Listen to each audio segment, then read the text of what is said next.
Hey, Jamie. Hey, Jeff. It's all on you, it's all on me. Can't you see? It's all on you, it's all on me. You and me, can't you? It's all on you, it's all on me. Hey, Craig.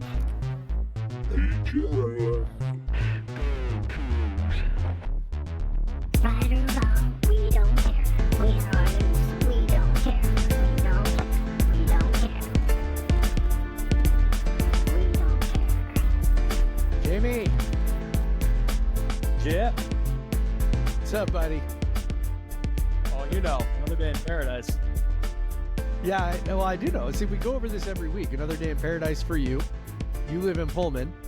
And another day for me, which I don't know if this would qualify as paradise, Western Washington, as I got conferences this week. I got parent teacher conferences this week. So yeah. See, that was the face I was making off camera. I don't want to make that on camera because I'm supposed to be like, woohoo, yeah. Contact with parents, I partner go on on their this kids' journey. education. That's hence the get up I got going today where I'm not. So those people watching on YouTube know what I'm talking about. But if you're not watching on YouTube, let me describe. I'm wearing a red shirt that says Washington Education Association on it. I got a red Tacoma Rainiers hat. A little red for Ed today. A little teachers union thing, just kind of like, standing up. Little solidarity for our union. So thinking about issues of education. So that's why I'm wearing all this today. It's kind of a week, man. It is kind of a week, but we have more exciting things to talk about than that. We got basketball. So joining me tonight again, standing in for Craig, who's still taking a little time off. I got my friend Jamie Vinnick here from Cougs.com. What's up, buddy? I know, yeah. So Get yeah, the branding see, in so there. for the YouTubers, we got Jamie's wearing his beautiful little Cougsfan.com quarter zip, right? Our favorite article of clothing that I own. Yeah, as befitting the Pullman bureau chief. I love that. That's like the best title, dude. I'm gonna give myself the Graham bureau chief of podcastversuseveryone.com. I think that's a worthy appointment. All right. Well, speaking of podcastversuseveryone.com, just to run through all this ways you can connect with us. Big one is podcastversuseveryone.com. Of course, our website. You can sign up for our newsletter there.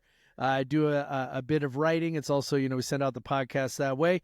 If you're listening on the podcast and you don't subscribe, please do that. That helps us out a ton.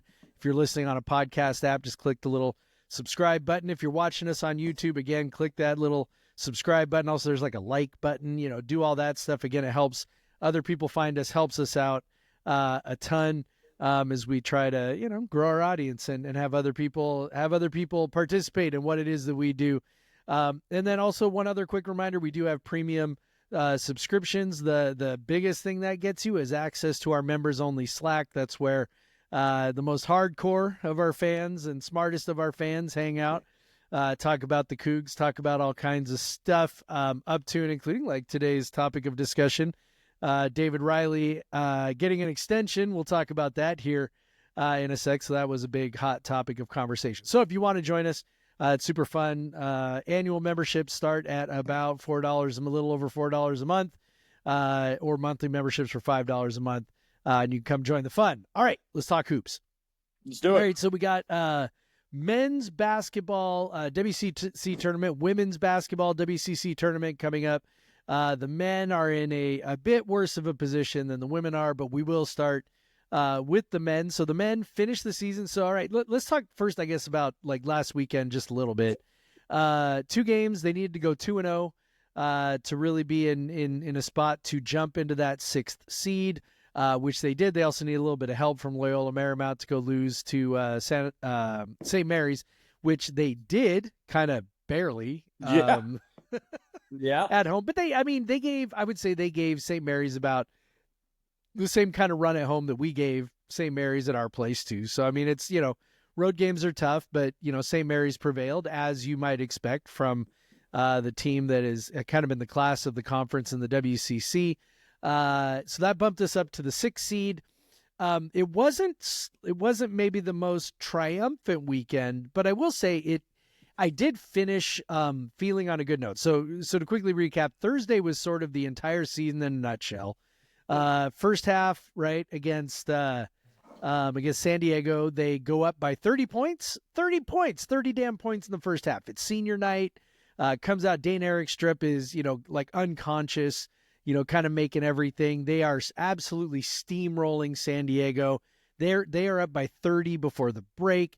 And at that point, for all intents and purposes, right, we all know, like the math says game's pretty much over, right? Like 30-point leads are, damn near impossible for anybody to come back from. Apparently the team thought that also, because they gave back the vast majority of that lead in the second half. The best way I could describe it is they started fucking around. And while they were started fucking around, San Diego did not fuck around. And San Diego just kept clawing back until finally in the last, I don't know, what do you think, 5-6 minutes, right? They put on kind of a full court press and really, really, really disrupted WSU's ability to even get the ball up the floor. Nate Calmese found himself on the bench for, whatever reason we can speculate. Parker Garrett's was taking up those minutes, and Parker Garrett's for, whatever reasons people like him as a player. One thing he's not good at is taking care of the ball. He's got the highest turnover rate on the team, turned it over a whole bunch at the end. USD kept coming back, but eventually put him to bed. And the funny thing is, it never got closer than 7. It was never closer than 3 possessions, right? I got that right, yeah? No, I think it got down to like 5.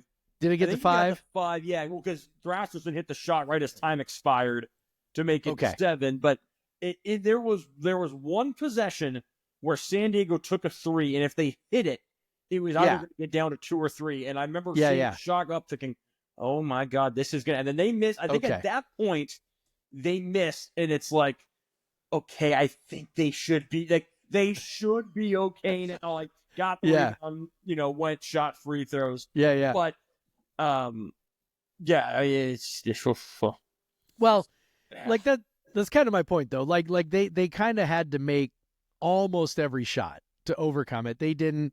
That's why 20-point lead, 30-point lead. Like that's why those are great, because it's pretty tough for the other team to overcome it. But of course, that's not ever what you want to see from your team. So I guess let's talk about that game just real quick. Like obviously you were in attendance. Kind of how were you feeling as you were watching that? I mean, I just remember I almost got to a point where I was kind of hoping they'd blow it all the way just for the epic nature of, which of course is a totally awful thing as a fan to think or say. But also, like, I was just so, honestly, I was like kind of disgusted by the attitude with which they were approaching the second half. I'm like, this team has no reason to be this arrogant, and yet kind of there they were. So I don't know. What were your impressions of that whole debacle? I think you said it kind of when we started talking about this. The first half was the season from tip-off to the San Francisco game, the first San Francisco game. The second half was the Pacific game since. Yep. I mean, it was, we saw what they're capable of when they're playing well. That was the first half. San Diego's awful. Don't get me wrong. If you take a 30-point lead in the first half, you're doing something right. And it wasn't just totally. They were defending well. They were boxing it well. They didn't really turn it over. Yeah, it helps you hit your shots, and it helps if San Diego's bad. But the first half was like, this is what this team can do. Things were flowing naturally. I mean, they were getting everyone in the game. I mean, if you look at the first half box, Dane didn't miss. He had 15. Isaiah had 10.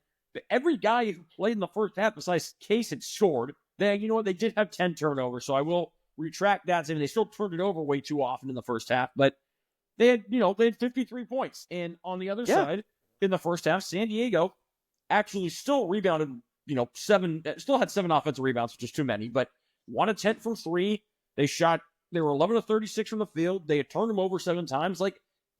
That's what Washington State should be doing to San Diego. And then the second half, and I think what really made it worse is it wasn't even from the start of the second half. It was with 13 minutes left. They led Yes. that game by 30, 13-26. They led Yep. that game by 30. And within about 13 minutes, were outscored by 25 points. And I think there's two things to put into perspective there. First off, so the score, it was 68-38. And San Diego got it down to 5 with 40 seconds left. So that's about 13 minutes. And San Diego in that span had scored 45 points. And the issue is, part of the issue, Wazoo had scored 19. So basically, I think my math's right there, roughly that.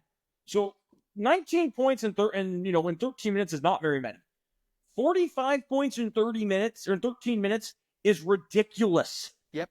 To a team that bad. You know what? I'm not even going to let you say that. Like anyone, not even a team that bad, anyone. Like, the only teams who can score like that are basically like Alabama.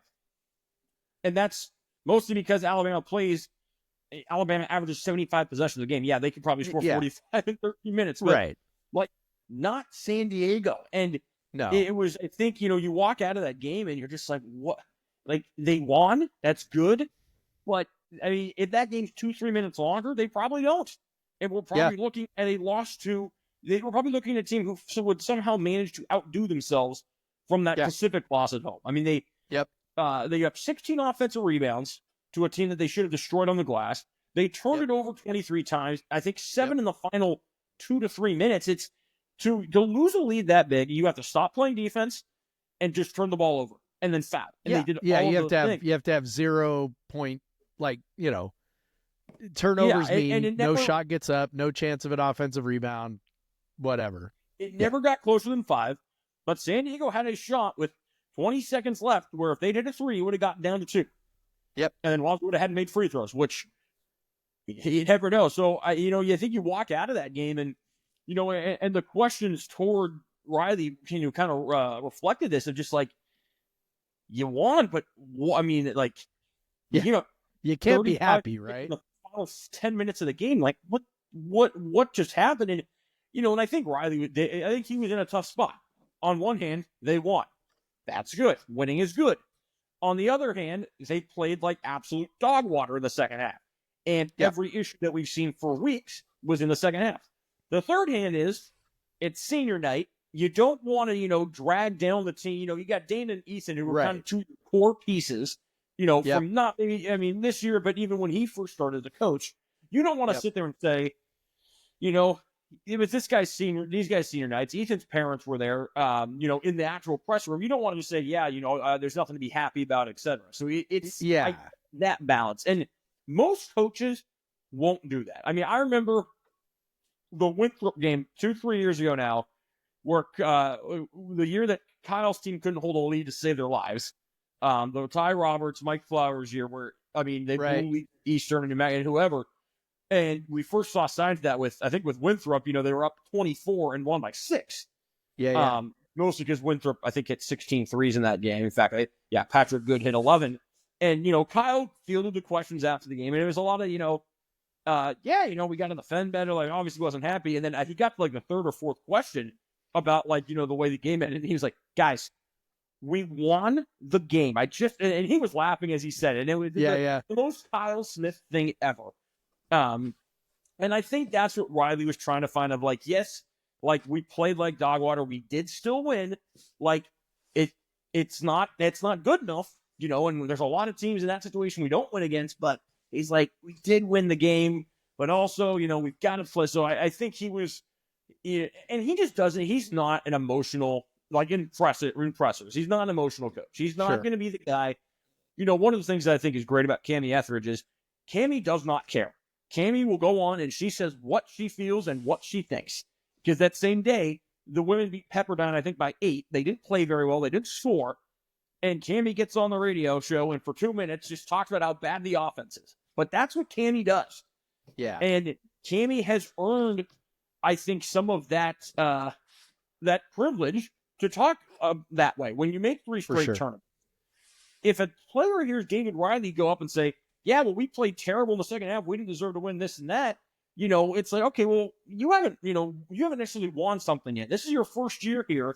We're kind of trusting you. So I think there's certainly a difference in that. And Cammy's become iconic for just the post-game victory complaints and not being satisfied. And I think it's what makes you great. But, Cammy's also a very unique personality in that way. And that, she will go out and she doesn't want her players getting praised publicly because she doesn't want them getting big heads. She wants to keep it all very tight and just, there's always something we can get better at. So, I don't think that, that Riley walked into the locker was like, yeah, good one, guys. Yeah, we're good. Nothing to work on. Like, I think he probably said, hey, congrats to our seniors. Good job getting the win. That's not going to work. That's not good enough. And I think you saw maybe some signs of it against Pepperdine because they did play better against Pepperdine. Yeah. Like, I agree. Like, that was the encouraging part to me. So, after that game, I was like, man, I'm prepared for pain against Pepperdine. I'm like, barely beat Pepperdine up in Pullman. And not that that's necessarily indicative of anything here or there, but it was just sort of like, okay, they've got this game again where they show, we talked about early in the year, they showed what they were capable of, and then they fell apart, kind of a microcosm in that game. And then they go to Pepperdine, and I'll be honest, I thought that was a really, just overall, a really positive performance. Now, yeah, if you just look at the final score, you look at whatever, like, I get that, it's not super impressive to go beat, a team in the 200s down there. But look, we've been regularly playing like a team in the 200s. So, and in that game, honestly, we were more or less in control, from start to finish. I think, we never sort of like, ran away from them, but also we more or less kept them at arm's length the whole time. The defense was, at the very least, there were stretches where it wasn't effective. I think beginning of the second half, they struggled a little bit, but also, like, the effort was there, and we haven't been able to say that at every game this year. We couldn't even say on the second half against San Diego. So, the effort was clearly there, and I just remember thinking as I was watching the game, I was just sort of like, God, where has this been? And it's not like it's been, again, they were super dominant from start to finish, but they did a lot of things really well. One of the things they did, I think, better that was like really encouraging to me. The Pepperdine's leading scorer, and now I'm like totally drawing a blank on his name. There we go. Yep. They did a great job on him, like a really good job. And I mean, he tore them up in Pullman. Oh yeah, and they did. He's a good player. He is a really good player, and like the way that they defended him, they induced him into a lot of really tough sort of mid-range shots. And he was just uncomfortable the whole game. Now, they ended up giving up some to Butka that maybe, which, by the way, that dude not the most Butka-looking Butka that you've ever seen in your life? I'm just going to throw that out there. He looks like he looks like Andre a little bit. He's got a little resemblance to Andre Akamovsky. He looks like he walked like straight out of like Rocky IV or something. Like he's like the son, the son of I think you know what I'm saying. Anyway, that's neither here nor there. Anyway, they like really, I thought it was a positive step. I mean, if the season was, 5 games longer or something, I might be like, okay, we can build on this. But at the same time, it's like, the season's not 5 games longer. Yeah. Well, I mean, maybe it is. Maybe it is. But as of right now, it doesn't seem like it's going to be 5 games longer. But still, I thought it was positive. I thought it was positive. Yeah. I mean, I think, Todorovic goes 4 for 14. Like, that's and I pointed this out in the article I wrote too. Like, Pepperdine shot 42% from the field. Like, he got to the foul line a lot, which, some of it, yes, was bad defense. Some of it was officials aren't very good at their job, and Pepperdine probably did deserve 21 more free throw attempts than Washington State. But, they did the offensive rebounds were an issue that has got to get cleaned up, and I think that's more of a personnel thing than anything. I think that's going to be something that when they go into the offseason, Riley's going to have to say, hey, we can get one Ethan Price Day and Eric Strick, but we need another, like, just, a Ruben Shinyelu type that just okay, he's going to average 6 points a game, but he's going to average 8 rebounds. Yeah. Something like that. And I think ND's fine as a reserve of that, but I don't think you can start putting ND in for 30 minutes to do that. It's just not his. He played 12 minutes and had 0 defensive rebounds. Yeah, that's not great. He quite frankly is a terrible defensive rebounder. I don't know how. I don't know why. I mean, he's big, he's strong, he should be able to not just like get a bunch of defensive rebounds, but get defensive rebounds like what they call like out of zone rebounds, right? Where it's like, not the ones that just come right to you that you're able to go get because you're 6'9" and you got a 7-foot wingspan and you can jump out of the gym like he can. But he just, for whatever reason, is a really, really, really poor defensive rebounder. He's like, I think his defensive rebounding percentage on the season is like 12 or something, which is 11.5. That's basically the same as Isaiah Watts. Yeah, I was gonna say that's basically like a guard. 6 inches smaller and 60 pounds heavier. Which is funny like because that's he's a actually guard's decent number. offensive rebounder. Yeah, that's the other part that's crazy. Honestly, I think most of it has to do. I mean, I don't want to get too far in the weeds on this, but I think most of it has to do with him. Like on offense, he's posting up, he's near the basket. Yeah. On defense, he's other teams have sort of figured out to drag him away from the bucket to make sure that he can't block shots.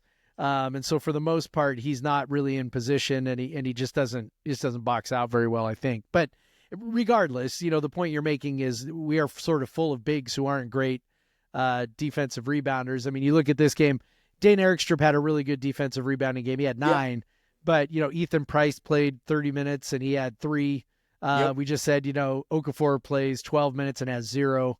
Those kinds of things are like, it's tough to get that little production. I think Lawan played 32 minutes. He had 5, which is okay. But you'd want him to be more like 7 or 8 probably.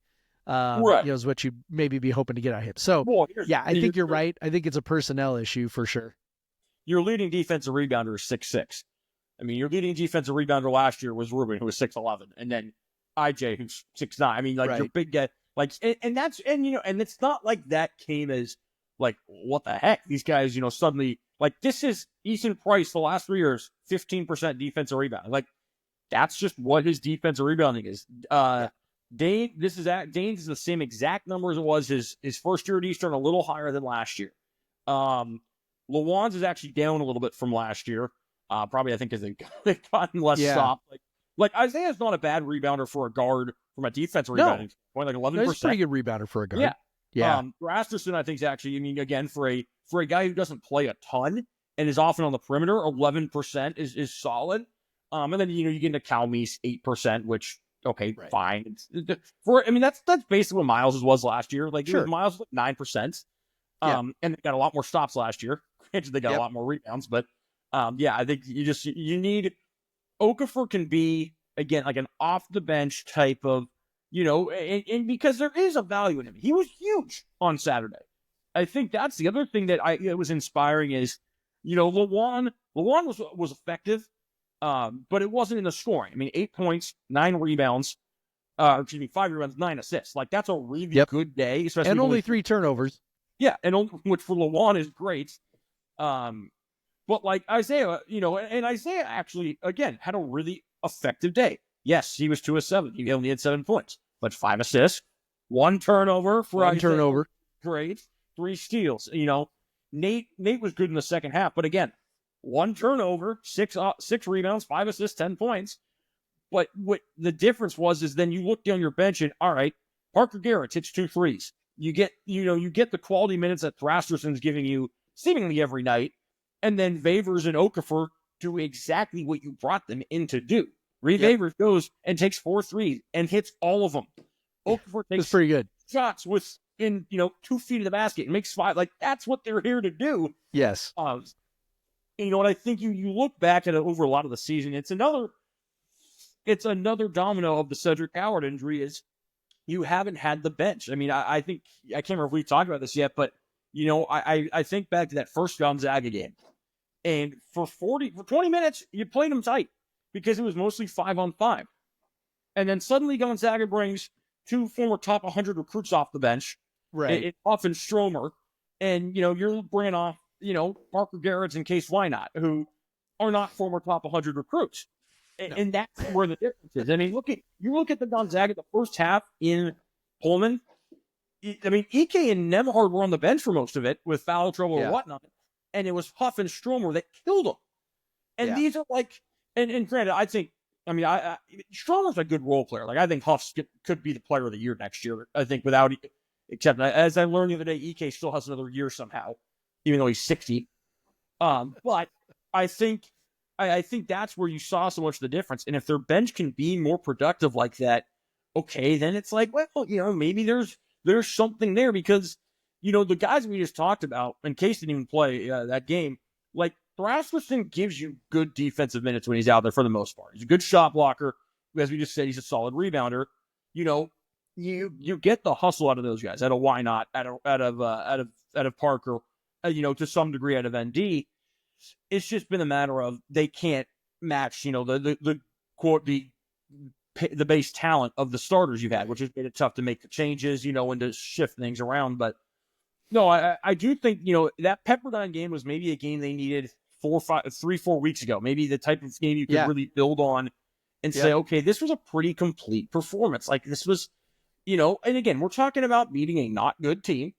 And it was a 7-point win, but it was, as you mentioned, it wasn't like, okay, they had to, they beat San Diego by 4 on the road, and they had to claw just to escape that game. Like, in the second half, the closest it got was 6. And then they strung together 3 stops in a row because their offense went to sleep. And then finally re-hit a couple threes, and they kind of pulled away. So I think there was something positive. And, even on the stretch, Pepperdine made, the last-minute push because they missed free throws. But it never got to where it was, oh, my God, they might actually – you didn't really feel like they're in super danger. Because even, the Juan, they were up 7, the Juan misses the front end, but it's 25 seconds less. Even if Pepperdine scores that, there's 15, 20 seconds, you're still up 4 or 5. Lo and behold, someone would hit free throws. Right. Yeah. I think that's like the game in a nutshell, I think kind of shows maybe what the potential is here as we head into the WCC tournament. Mm-hmm. Also, the limitations were sort of on full display. Right. I honestly, I truly think 2 things. I think if they can, I think this game showed just how tough they are when they limit turnovers. And really just they had their turnover percentage in the game is 12% or something, which is one of their lowest marks of the season. And, lo and behold, you put up, 90 points and 70 whatever possessions and, 1.22 points per possession. That's fantastic. Right. And granted, Pepperdine's not good or whatever, but also at the same time, when you don't just, have a bunch of possessions with 0 points and you don't compromise your defense with live ball turnovers, the offense is still very, very, very good. Yeah. And, the reality is, they don't defend well enough to not have to have a really good offensive performance to beat teams like that. But if they can not turn the ball over and they can have just at least some semblance of organization on defense, which is what we saw in the first half against San Diego and pretty much all game against Pepperdine. Although again, that first, 10 minutes or so of the second half, a little shaky, but at the same time, I felt like Pepperdine made some nice adjustments to kind of get some guys some shot. Bethea, starts hitting threes as we're taking away, Todorovic's, shots and things like that, daring, somebody else to beat us. Right. So the guy hit some shots. Great. But it felt like they had a good plan. It felt like they were playing hard. It felt like they were playing for each other, which is something we've kind of talked about. Like it felt like they were together. And if they can simply do that, what we're looking at is, in the last 2 games, 3 halves of good to very good defense, or at least above average to very good defense. Serviceable even. Yeah. Serviceable. And they score enough to where it doesn't have to be Kyle Smith's unbearable defense. Exactly. And so when they're not turning the ball over, they're going to score enough. And so when I think about heading into this, tournament, okay, so they will play the winner of, as the 6th seed, they'll play the winner of the LMU game versus either Pacific or San Diego. Take your choice on that. We know where this is going. Yeah. I would say, look, I know some people don't want this, voodoo on them, but I would love to see Pacific for a third time. I think we are. Look, like you can't have watched those two games and think that we were not the better team. Like I think that we lost the games, and I mean that shit happens sometimes, and both games were both bad, but also a bit unlucky, right? So First, if that happens, the first game even. We just kind of build on that. The first game, Lamar Washington is a game he'll never have again. You didn't have Isaiah in that game. Second game, Nate took 7 shots. That should tell you where you need to know about Nate Calmese's health in that game. Is that he only took? I mean, that was the week where they got destroyed by the flu shit. Yeah, like we said before, if they play Pacific again, they either lose a third time or they win by 30s. Yeah, and even if they don't play Pacific, maybe they play LMU, a team they've already beaten. A team they've already shown. If they play, they don't have to play like their best game, to win that. And then if you win, you go on and face San Francisco, which is a team that you already beat once. Granted, you got run off the floor in their gym.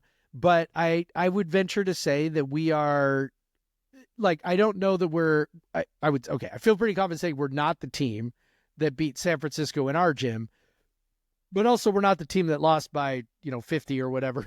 In their gym, or it wasn't 50, but it felt like 50, right? Yeah. Like, we're not that team either at this point anymore. And I do think we match up favorably with San Francisco. And so all of a sudden, maybe, I don't know, a couple wins on the table. Now, again, at that point you run into Gonzaga. So whatever, that's probably a disaster. 27 straight appearances in the WCC final. Yeah, which is wild. And granted, it definitely helps to advance all the way to the semis. Well, sure, all the time. They just stumbled. No, they never miss the championship. But you mentioned San Francisco, and the other thing, just kind of to mention within the context of the home versus road games, they are human on the road. Like they will lose road games. They don't lose at home. Like the last time they lost to someone, they beat St. Mary's. St. Mary's and Gonzaga are the only teams they've lost to at home since 2023. So and that was, they lost to Santa Clara, they lost to San Diego. Like they don't lose many home games. Like it was rare to see Gonzaga do to them in San Francisco what Gonzaga did, and I think. But that game wasn't at home though. That's the other thing. That game was not in their gym. That's true. That was at the Chase Center Arena. Yeah. Right. So rather than playing in their little high school gym, which again, no shade, but that's kind of that's what these are in the West Coast Conference. But it's a huge home court advantage for them in that place. They decided to take some money, go to the Chase Center, fill it up against Gonzaga, and of course that didn't go great. So I don't know. On KenPom, that's listed as a true home game, but they play Memphis at the Chase Center, and it's listed as a semi-home game. Yeah, I don't know. It's probably miscategorized. But yeah, I mean, they're a good team. Do you feel similar to I do that, if we did get to face San Francisco again, that, we'd certainly have, I think, better than a puncher's chance in that? Yeah, I do. I mean, I think, they had the token guy goes for the best game of his career with Wang, who who's topped out at 7 points in the last few games, I think they found an answer for Malik Thomas in that second half of the game they played in Pullman. Yeah, they played really well. He's very good. Don't get me wrong, but he isn't as super. I mean, when they played him, he was on an absolute bender. He had just gone for 34 against Santa Clara. He had just dropped 35 against Loyola. He's a little more human than he was now, and it's like they've got one real big guy, and it's Lingard, and he's solid. He's a guy that can get hot from three. He's only a 28% shooter, but you do have to guard him out there. But it's not the worst matchup in the world. I do think I think it's better than having to face Santa Clara in that game. Oh yeah, I'd much rather see San Francisco again than Santa Clara. And then I never want to see that team ever again. Well, the good news is you're not going to have to because they all graduate. Yeah. Thank God. I think the only guy. I'm looking at they've got, I guess Tilly can come back 1 year. Mahi's got another year. Yeah. And Napper and Emsinger, but O'Neal, Bryan, Stewart, Tongue, Ball are all gone.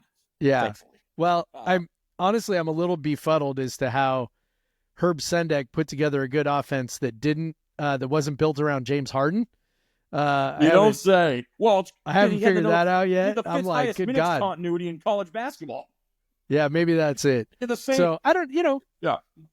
I don't know. Here, just kind of put a bow on the tournament. Bart Torvik, our friend Bart Torvik out of Bart Torvik. He's not really our friend, but Bart Torvik out of barttorvik.com has the WCC tourney simulator up. So see if these numbers sound about right to you. So he's got us at about 66% to make it to the quarters. So that would be like 66%, to win our game in the quarters. I mean, so beating LMU, which sounds, because we're already like, oh no, make it to the quarters. That's right. Sorry, I got it mixed up in my head. Yeah. To make it to the quarters. So, whether they face Loyola Marymount or somebody else, 66% to advance. That seems a little high to me, but whatever. Probably takes into account the fact that you could be facing Pacific or San Diego instead of Loyola Marymount, and they would have played 24 hours earlier. Yeah, there's that too. And then gives us about a 21% chance after that to make it to the semis, which, I don't know. Does that seem about right to you? Like, that sounds about right to me. It's like a, 1 in 5 shot against San Francisco. And, I mean, I don't know. Probably not. That's probably not ridiculous. It drops off super fast after that. About a 2.2% chance. Waiting then. To make it to the finals, and then a 0.4% chance to win the championship. So if you're wondering what our odds are to make it back to the NCAA tournament, it is less than 0.5%, according to barttorvik.com. I don't know. It's not, honestly, I can't argue with any of those numbers. Yeah. I mean, the fact of the matter is, look, I think you can make a good argument that they can win their first game. I think you can make an argument that they can beat San Francisco. Yep. I don't know if there's an argument that they can beat Gonzaga. No, and part of that is, I know what Gonzaga is a lot better than their record. I mean, they're like elite in every metric, and also they're old as all hell. I just said Santa Clara had 5th most minutes continuity. Gonzaga is 4th. And they're playing their best ball right now. Oh, yeah. Like, they like are Mark Few has them. Now. Yeah. They definitely had a rough patch. They're rolling right now. That final between them and St. Mary's is going to be fucking epic. Yeah. They had the stretch where they lose to Oregon State and Santa Clara, and it's like, okay, this is the year that they're just not, and then since then they've lost twice to St. Mary's, and then that's it. And they, they blew out San Francisco twice. They blew out Wazoo. They annihilated Oregon State. They beat Pepperdine by 50. They crushed Santa Clara in the rematch. Like, they're hot. Before we move on, the fun fact of the day via Bart Torvik, we talked a lot about the Cedric Coward effect. Yep. According to Bart Torvik's, his wins above replacement stat is what you could call it. Yep. Basically. Cedric Coward is 20th in the country. So according to this, he is essentially more or less saying that that's the player that they lost. And I think that drives home this isn't they had a couple tough injury. Like literally they lost a guy who, according to that, like, that's the highest in the conference. Like, no player, and again, we're talking a smaller than all hell sample size, but based off that no player in the conference had contributed more to their team than said. Dylan Darling is 14th, and Oster Club is 24th. Dylan Darling having a hell of a year out of Idaho State. And Tyson Degenhart is 15th. But, anyways, but I think that's an interesting, an interesting, way to kind of put into perspective. Like, this is a lot different of a season with Cowards. Yes, for sure. Yep. There's no doubt about that. Yep. All right, let's pivot to the women. Yeah. Who have a much easier path. Actually, before we do that, let's talk beer real quick. All right, so Jamie, what are you drinking? Not beer, I don't think. Sure have. Oh, we have beer. We do have beer. Oh, we got another red. Is that another red chair? Another red chair. Yep. Attaboy. Love that beer. Little red chair NWPA. Good job. I've got a Stemma Brewing coffee oatmeal stout right there on your screen for the folks on YouTube. Brewed with Mirror Coffee Roasters. Stemma Brewing in Bellingham.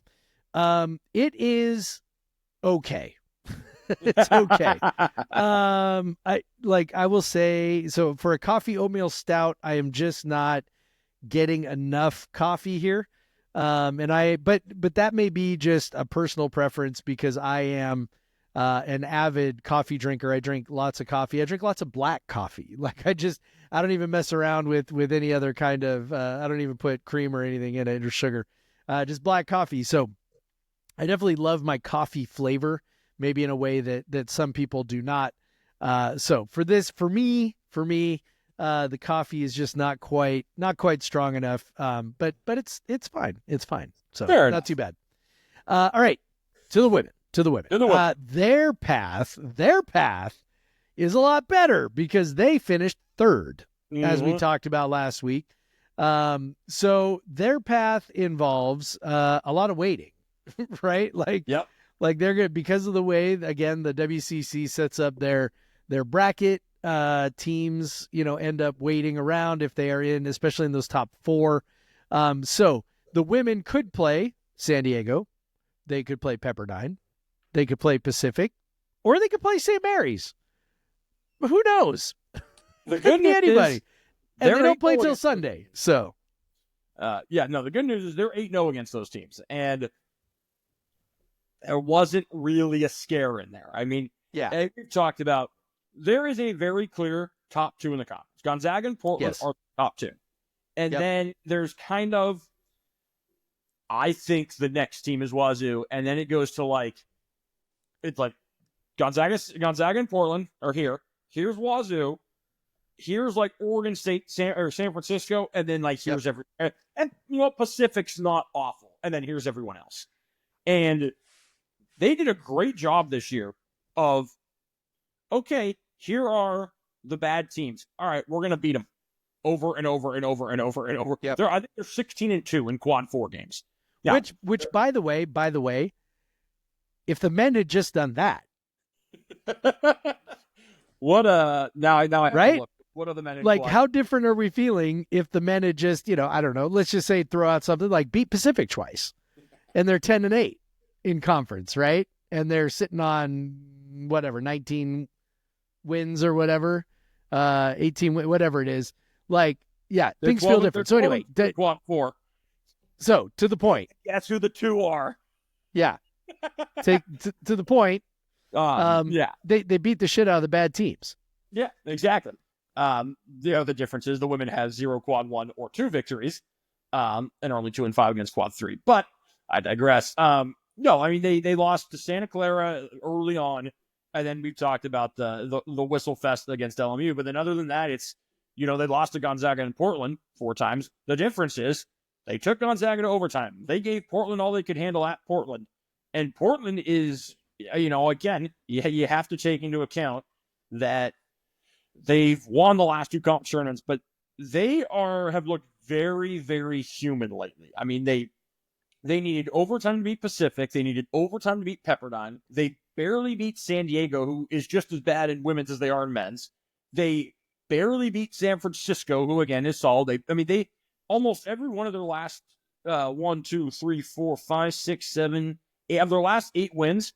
They have 1 win of 16 points against San Diego at home, who, as we mentioned, was terrible. And then it's 2 points in overtime, 2 points, 5 points, 7 points, 1 point, 6 points in overtime. They are surviving teams right now. Yeah. And, the experience factor And does not matter. good teams either. That's the other thing. I think that's kind of the larger Besides, point you're making there. that's the only team they played that was, decent there is the Cougs. They didn't, that stretch doesn't include Gonzaga.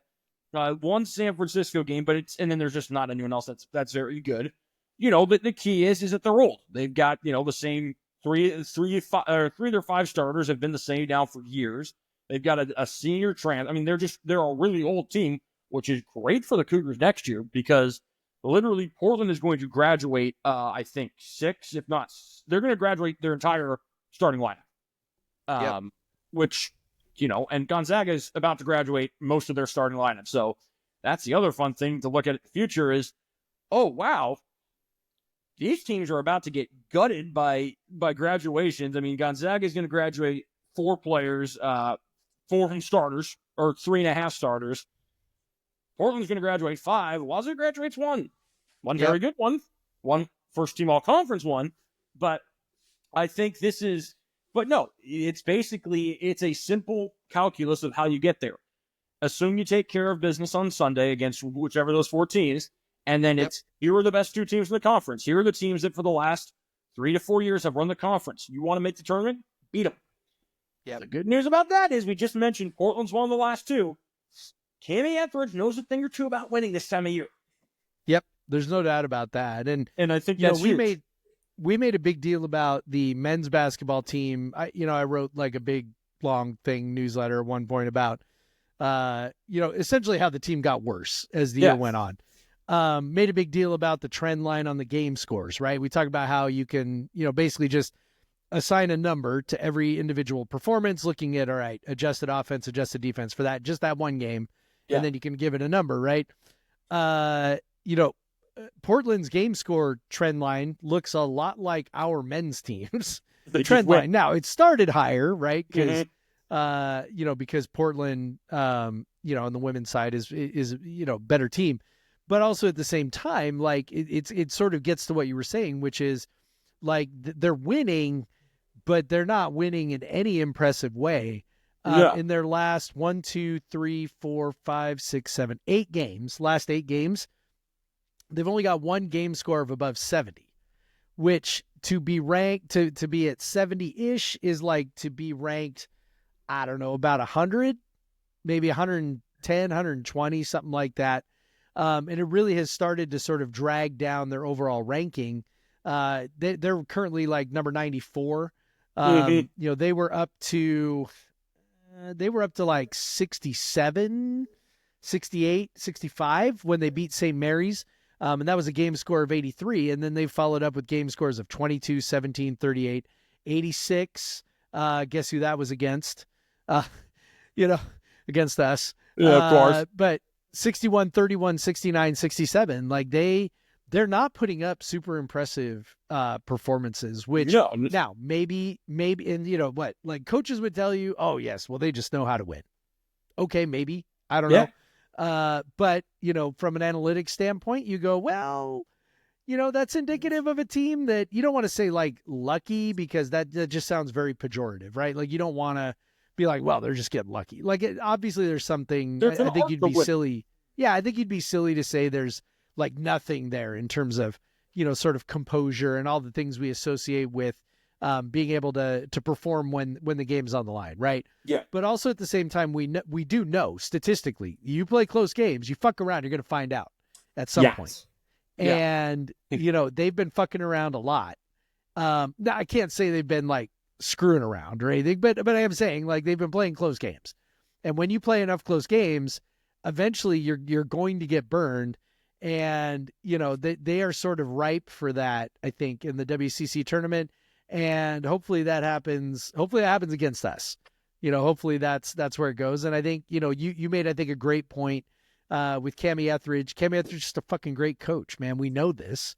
Her teams get better. You're going to play every year, with the exception really of last year, because her superstar tore ACL. Right. And it still got into the postseason and went to the Final Four of the WBIG. Yep. Like, they still technically got better at the end of the year. It was just, hey, here's the best player in your program's history. You don't have her anymore. Right. Adjust. Figure out how to play. Right? But you make, I think Cougs fans should know very well of, you play with fire, you're going to get burned. May I direct you to the 2024 football season when you win by 5 on a last-second play and by 2 in overtime, and you have to survive Fresno State and San Diego State. Yep. And then suddenly, luck runs out, and then you lose 3 games. And then, but on the same token, there's an art to doing that. Look at this season before. Look at 2023. Talking about the football team. How many games did they lose by 3 points, by 2 points? I mean, they lost a ton of close games. We talked about a little about the Mike Flowers, Ty Roberts team earlier. That was a team that how many last-second shots, how many buzzer beaters, how many things just didn't go their way for so long. And then you look at last year, and how good was that team at winning close? I mean, how many games? You look at the USC game at home, where they played like garbage for 33 minutes. Yep. And then it's like, yeah, they were down 9 points with 10 minutes left. And we're just like, okay, we're going to go win this game against Drake. I mean, my goodness, you talk about the tournament. They were down 8 with 6.5 to go. And then in the final 6.5 minutes, outscored Drake 20-7 because that's what they did last year. Yep. And like, this team doesn't, I mean, this team wins close, this men's team, but it's only because they have a 25-point lead go to 4. Yep. Not because they have to make a comeback, but I think there is an art to that, to Portland's credit. But, I also think it's different. The last couple of years, especially I think the last year or two as BYU kind of went down, like you basically just, the semifinal game didn't really matter. Just you played Gonzaga in the final. Like this is going to be one of the bigger tests they've had in the semifinals in a while. And that's not a knock necessarily on a team from the past, but it's like, since Portland, you look at the runs they've made, obviously they had to beat Gonzaga twice in the final. But like in the semifinal last year, they beat Santa Clara, who I think ended up in the WNI. They ended up in the WBIT. And that was, look, they won 24 games, but they were solid. Wazoo still beat them in the conference or in the postseason pretty handily. Yeah. So I think there's a different art to what this team is capable of and what Portland's going to have to deal with. And it's just going to come down to does the experience, how much of a factor does that play? Because Portland has the edge there without question. Yeah. But again, they're not playing their best ball. Nope. Maybe you catch them. And look, I mean, we came damn close to beating them twice before already. So yeah, my money's on Once. Once. They got once. They got us pretty good, Pullman. Okay. Pullman All right. was like, that was an 18-point win. We almost got them there. I didn't see that. All right. So, all that to say, like what we're really doing is we're kind of putting our stock in, Cammie Etheridge coming up with, a great game plan, getting her team playing great, rolling here kind of at the end of the season. Which of course the school announced today, extensions for both Cammie Etheridge and David Riley. I don't think anybody would argue that, Cammie totally deserves, another year and like she can have give her a fucking lifetime contract. Like at this point, like she can have as many years as she wants, to be honest. David Riley, on the other hand, that generated some pretty good discussion, on our premium Slack, today. I don't know. My feeling on it is I just kind of don't have any particular huge feelings about it in the sense like, oh my God, how can you give him one? Like it's nothing like that. Because I think I think he obviously showed some good things at one point. Team looked super horrible for a massive stretch later. What sort of I'm struggling with, and maybe you can shed some light on this or kind of what you think. I just don't understand. I just don't understand why, in the sense, not like whether he deserves it or doesn't deserve it. I just don't understand what you get out of it by doing it. Like, to me, it's like, what does this get you? Right. So like extensions are usually like some sort of, like mutually beneficial agreement, right? Where it's like, okay, we give you another year. We either are locking you in at a little lower price, or we are giving you another year because we want to make it harder for you to take another job. And then the coach, of course, gets another year of security and maybe a raise or whatever. There's no indication here that he got a raise. There's an indication that maybe he just got another year tacked on. I'm trying to figure out what the school gets out of giving him another year that wouldn't have already been there by not doing it. I think honestly, I do, and this is speculative on my part. I do wonder how much of it is just from the standpoint of, look, we put on paper this guy gets another year. If it's not good enough, this doesn't prohibit us from firing him. And I'm not saying that they should or that this can get to that point. On one hand, if he does such a poor job that he can't get to that fourth year, this doesn't say, well, now you can't fire him or anything like that. And sure, I know Kent buyout's been brought up and so on. I mean, totally different deal though. He's making like a third of what Ernie was making. The Kent contract crippled them in that way. That was a true albatross. Yes, and I don't think it's going to get to that point. I mean, I wrote about this earlier when I wrote about his extension. This obviously this lacks context, but if he wins another game, he will have the second most wins by a first-year Cougar head coach ever. behind Tony. That's it. And Tony Yeah. was a quite different situation when you look Yeah. kind of like, and now all those other coaches are coaching at the Pac-12, not WCC. But I do Right. think there's something within that. And I think, you do look at that there were positives, that they showed some signs, they showed some not so good signs. I think, you're looking and saying, look, this is a 36-year-old coach. This is not Mike Leach, where this is his way. He's not changing. We know what this guy is. Like, Yeah. I think and hope he will look at this season, this roster, this team, and say, okay, this needs to be better. We need to make sure we emphasize more defense. We need to make sure we have more size. We need a little more veteran leadership. And I think he's very, receptive to those ideas. I don't think he's going to say, no, this is the way I'm doing it. Too bad. Yeah. I think the other part of it too is here's where Wazoo runs into a tough situation. You're going to roll over Cammy because obviously you're going to roll over Cammy. And there is an optics side to this. You roll over Cammy, you don't roll over Riley. And look, you can't make coaching decisions and all that on optics. We get that. But when it comes to something as really as trivial as this, is it worth it to not, that's where I kind of ask the question. Is it, because, seriously, if they announced today that Cammy Etheridge's contract rolled over and not David Riley's, there would be a lot of discussion. It would not That's be fair. publicity. It would, does that get to the team? We already know the team maybe doesn't have the best mental fortitude at times. Did that start to circulate? So at that point, you just wonder, is it just worth it to say, here's a rollover? This doesn't really change anything. If you don't do a good enough job, we still, this doesn't going to cripple us financially. And if you do, great. Here's another year of security. How much, seriously, you look at Cammy Etheridge staying all these years, how much does her security over and over again contribute to that? And, Yeah. I know for Cammy, she loves Ann McCoy. And, I think, knock on wood, Cammy stays in the future. Ann's a big part of that. Yeah. But also, how much is that saying we're going to keep rolling over the contract? She had, 3 bad years until she really got going? Yep. So I do think, again, it's one of those where I get the people who are like, what are we doing here? And then I get the people, but I just don't think it's a huge deal. Yeah. If they had come out and said, hey, Dave, you get a 4-year extension with more money, then Yes. be like, wait, what? Yeah. It's, if they go 0-30 next year, this doesn't mean that they can't get rid of them. Yeah. But I don't think that's going to happen. I think they're going to be a lot better than that. And I do think some of that gets taken into account of, they love these rollovers. They were probably planning on doing this anyways.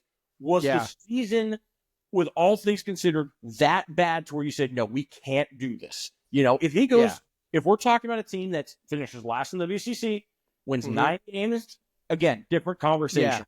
I think as fans, as people who really pay attention to the team, there's an ability to dissect and analyze every little thing.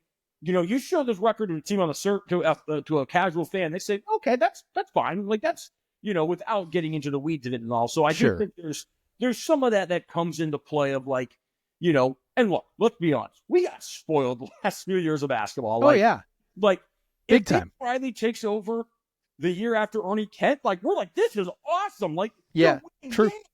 Games. But hell, even Ernie Kent's first year, because Ken Bones last year was so dreadful, we were like, hell yeah, this is great. Yeah, it was. It's the worst possible, especially to school like Washington State. It's the worst possible thing to be the next coach because we got so used to the success and the style that Kyle brought. This team's a year ago at this time, and what day is it? March 4th? Let's see. Last year at this time, they had just beaten UCLA 2 days earlier to go to 23-7 and had a chance to win the conference. Right. We all know what happened next. But, it's, we got spoiled by that season. But it's easy to remember. That wasn't the norm. That was the exception. Right. Kyle, as great as he was, had his up and down years, too. It so happened that he has a year and leaves, which is what happens at Washington State. Yeah. I tend to subscribe. Just in general, when I think about things, I try to I really do think simplest explanations are the best ones. I personally, I think probably just Ann McCoy thinks he's great. Like I think that's honestly the best thing. I do think that everything you said sort of illustrates the problem with rollovers and why the 1-year rollovers I think are absolutely I just think it's terrible. I think it's a terrible way of going about contracts and contract extensions, because if you suddenly don't give one, it's taken as this massive indictment. Mm-hmm. And it's okay, so at that point you're really just, you might as well just be operating on like the rollover becomes academic. And it's well, why even have the rollover then if it's academic, right? Why not just it automatically triggers every year or something, because you're basically automatically triggering it anyway.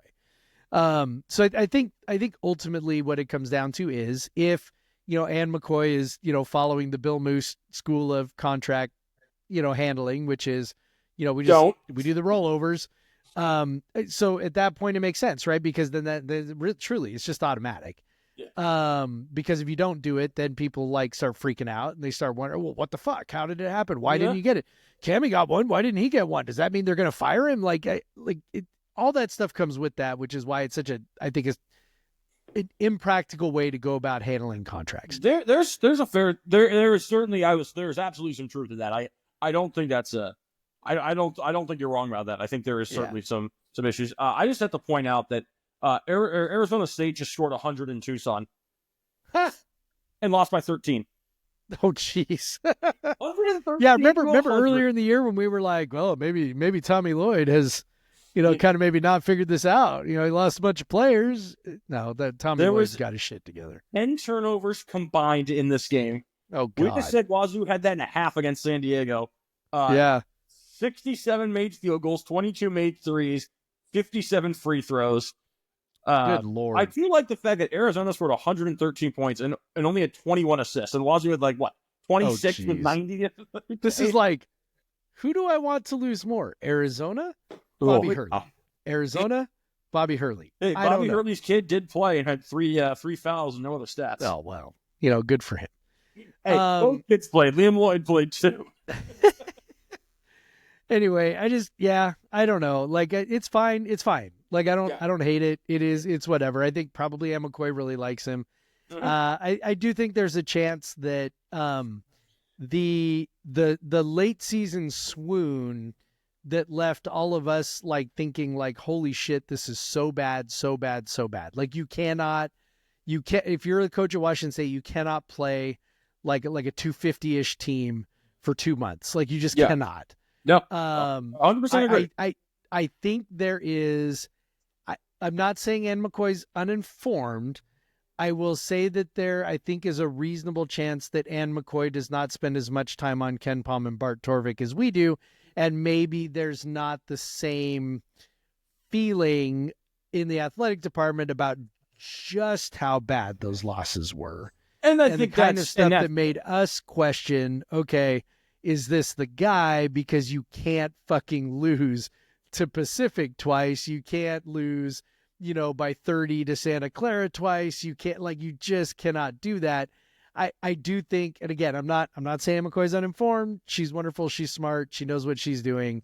She's certainly no idiot. But also, I do think there's a reasonable chance that she was not looking at it through the same lens that we on this podcast are looking through it, right. Which again, when you're looking at the overall on balance of the season, yeah, you can understand how someone would go, hey, yeah, 18 wins, 19 wins. Yeah, I mean, that's in the context of Washington State University. It's a pretty good season. That's deserving of a rollover. If it really came down to something that simple, that would make sense to me. And not sure I can really argue with that. So no, yeah. And look, you find an AD that says, yeah, I look at Ken Palm every day. They're lying. Yeah, for sure. I got better things to do. My God, if they're looking at Ken Palm every day, I'd be like, what the fuck are you doing? You're not doing your job. You should not be looking at Ken Palm every day like me. So, for sure. Yeah. All right. So, hey, last thing here. Let's touch on spring football super quick. Spring football started. So that's great. Tell me what you saw. Tell me initial impressions. Did they let you watch any of it? So Saturdays we get access. Okay. Which you said, as we get full access like normal. It's today, Tuesdays and Thursdays we don't. And then after this Thursday, they're off for like 2 weeks for spring break. So we don't even, the next open practice isn't until I think the 20, no, not that far. Yeah, so a bit of an unusual schedule, right? Yeah, like that's the not next open typical practice to isn't until start the this 22nd. early. And Yeah. I think what stands out to me, and I wrote about this too, is it's hard to find Jimmy Rogers on the practice field because he's just, you could always find Jake. Jake was running around. He was doing what you saw in front of the camera. Rah, big. And I'm not saying that's a bad thing. That's the style of coaches. Sure. Whereas, Rogers was just kind of, there and just observing and taking it. It reminded me a lot of how Kyle ran basketball practice, which was, I'm going to stand here with my hands tucked in my arms and Shaw's going to yell at everybody. Yeah. Which it was very different in that way. A lot of the standard practice things. You got the individual drills, you got the 7-on-7, you got the team periods. But it was unique. It's just there's so many different bodies, or so you're like, wait, who are these guys? And sometimes it was hard. You look for a 52 on defense and it's not there. And it's like, okay, where the hell for the first time in 6 years? Yeah, exactly. But I did think that there was a lot to like, just out of the sense of there was a level of physicality that was different. I mean, they weren't in full pads, they're not going full contact, but there was a little more intensity, in the trenches. I think there was a little. I mean, there were some different things they were emphasizing. I mean, they were putting a major emphasis on ball security, of just you take the pad, boom, and you hit guys and don't fumble the ball. And at the end of practice,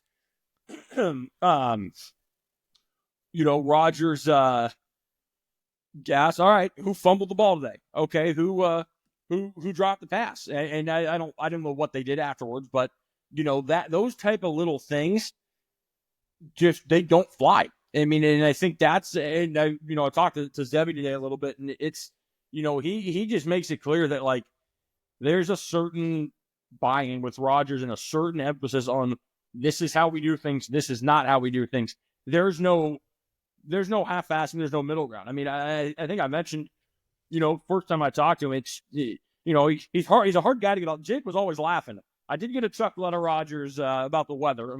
My God, first day of spring practice, it's March 1st, and it's 60 degrees and sunny. What the heck's going on? But he's intense. He cares about winning. That's all. That's what he cares about. He is going to do what it takes to win. And the one drill I loved is they get the cornerbacks doing one-on-ones with the receivers. The cornerbacks are wearing boxing gloves, so you can't grab anybody. You can't intercept the ball. Your job is to make sure you are in position, and then you can swat it away. And I thought that was a really unique take on things. It was one of those where it's going to be hard to do a full comparison at the end of the day because we're not going to see as many practices, but they looked bigger too. I mean, the phrase of getting off the bus. I wrote about this too. Like they had 10 guys put on, like on the offensive line alone, put on at least 7 or 8 pounds. Like they're bigger. And you look in the middle of the defense and you've got, Nilasoni Finau from Cal Poly at 340. Like there hasn't been a 340 pounder at Wazoo in it's a big fella. Line. It's a big fella. Time. Yeah.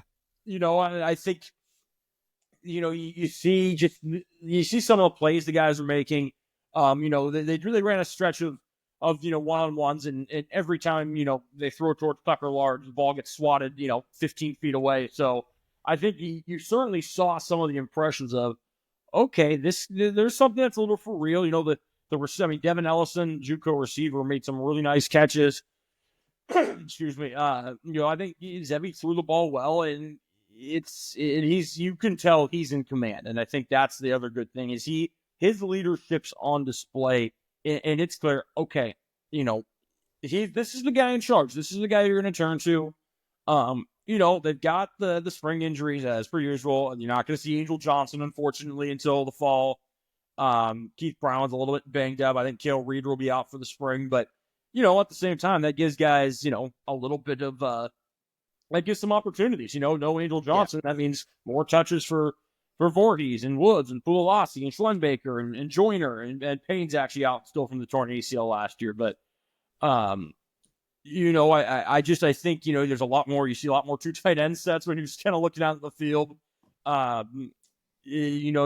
You see just some of the speed. It looks a little bit, here's what I would say. I know there's a lot of, talk and narrative of, this is just an FCS roster. It doesn't look like an FCS roster. This is not a bunch of guys who, and as we've said before, they didn't just pluck the bottom of the South Dakota State roster. They took the guys who can play or the guys who can play in a couple of years. And I think that's the big, like a Trey Ridley, for example, at strong safety. Is he going to play a big role this year? Maybe not. He's probably the number 4 guy behind large Durance and Reeder. But he's a 6'2", 200-pound strong safety with 4 years of eligibility. Like, yeah, that guy can probably play a little bit. And I think you saw, again, just some of the size. Fernando Laclona, for example, Nick Bakken, like, these are South Dakota State transfers who didn't play a lot last year. Anthony Polano, but these are guys that can really, really play. And then you're going to get another kind of wave of freshmen coming in, and I would assume you're going to see them attack the portal again in the spring. I have to think they're going to want a little more experience at defensive end, probably another offensive lineman or two. So I think that there is just, but I would say this. I know I've been going on for a while now, but the size is what stood out, especially on the offensive line. I think when you look at Ashton Tripp's been 290, well suddenly he's 305. Hilborn, who has gone if you look at Hilborn's weights every year, it goes up, down, and he's like 318 now, but it's not like, I think he was 318 as a freshman. It doesn't look like that. It looks like a good 318. And then meanwhile, Chris Leno, who was 330 last year, was 297. So they say, all right, we're reshaping your body. You're going to look different. Meredith's 193 now. He's up 17 pounds, and you see it. You see there's a little more muscle on him.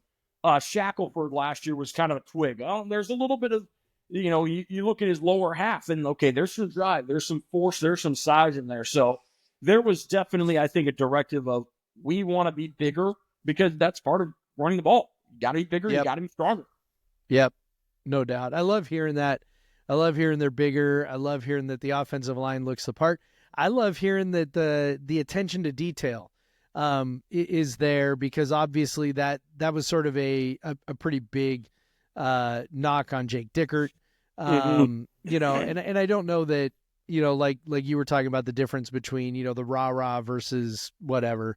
Yeah. I think you can be successful with either one. So I don't think, one is necessarily inherently better than the other. I will say, though, that the way you describe Rodgers is, in a lot of ways, the way that, Mike Leach made his way around a field. When he was at practice, I mean, he would just sort of kind of walk around. He would stand there. He'd fold his arms. He'd inspect. If, he saw something that was not, satisfying to him, he'd jump in and teach. Right. And it was oftentimes, I remember the one time, I didn't get to watch practices very often, since I don't live in Pullman like you do. But at the same time, the times I did get to do it, one time I got to watch, kind of real up close. And, just the way that he would teach, and the teaching was truly attention to detail. It was like the one that I got to see sort of really up close was he was working with the receivers. And he was talking with them about their releases and what they should do with their hands, during as they're hand fighting. And I mean, he's in there, showing guys, all right, you do this. And he's doing it with the hands, and it's Mike Leach. I mean, I don't know how many people kind of have ever had a chance to be close to Mike Leach, but Mike Leach is not a large man. He was I don't know, 5'10". He was not a tall, big guy, pretty small dude. So he's out here, with these receivers, some of whom are, Des Patman size or whatever. Right. And he's, showing them what to do. But it's he's in there, right? He's in there, and it's and he just the detail. He's no, do it again. Do this rep again. No, that's not quite right. Do it again. And, and then, and I got a chance to sit in on a quarterback film room thing. Same kind of deal. It was just sort of yeah, you're close, but it's got to be this. It's got to be this. It's got to be this. Mhm. Like one of the things he talked about that always stuck with me was like he was talking about running backs. And like in his offense, right? Who? Like, right. 80% of the time those running backs are going out into the flat. Yep. That's it, right? Like they're just like out to the flat. And he was talking about, he just kept emphasizing like that running back's got to get out there faster. That running back's he's got to get out there faster. It's not fast enough. He's got to get faster. It has to be faster. It's not fast enough. Yeah, I don't know if he can play. He's not getting out there fast enough. Like, and I was like, I don't know. He looks fast enough to me. Like, I don't know. But it was like the detail and the timing. So to kind of bring it all back around, like I kind of love hearing, the attention to detail because, without having watched, Jake Dicker practices, obviously you did. I can't, speak to what he did or did not do at practice. But I will say that his teams were such that they did not look like attention to detail was their strength. Did not look like that was a thing that was demanded out of people day after day, rep after rep, over and over and over again. And, again, different people do things differently. So that's not necessarily like, whatever, some massive indictment. But at the same time, it's like, I think at Wazoo, I think there is something to be said for, hey, like details matter, execution matters because that's where the margins are. And when you're at Washington State, like you gotta push those margins as far as you can get them. And, you mentioned Kyle Smith, same kind of deal, Dick Bennett, Tony Bennett, same kind of things. And I know we're mentioning like sort of legendary coaches. So maybe that's not Right. Maybe those comparisons aren't fair, but at the same time, like there's a reason those guys are fucking legends.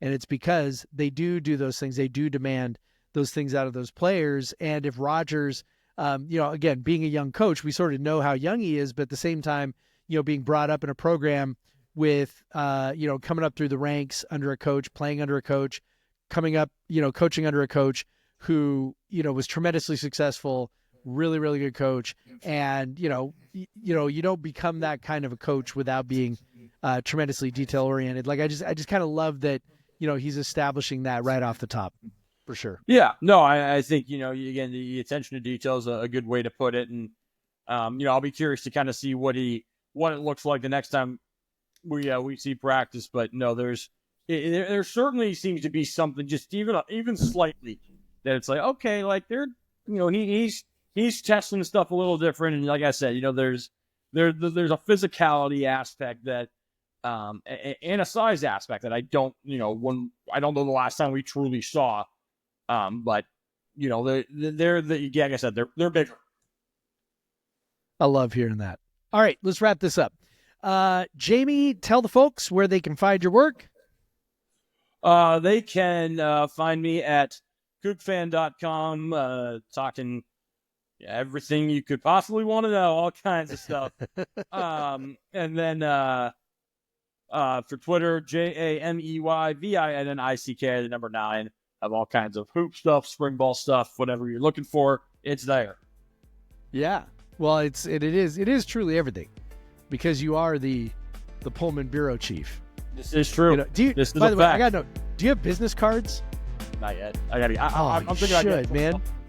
You gotta get Barry on that shit. You gotta be like, man, I need some business cards that say Pullman bureau chief on them. Right. No, I think you should. Yeah, so everybody go out, read Jamie's stuff, give Jamie a follow out there on Twitter. You can find me on Blue Sky, which is where I hang out these days, newscoop.podcastvseveryone.com. Again, subscribe to the newsletter at podcastvseveryone.com. And with that, I'm going to say, go fucking Cougs, Jamie. Yep, stick. And Black Lives Matter. BLM. And if you can't join a union, support a union, shop in union shops, and get vaccinated.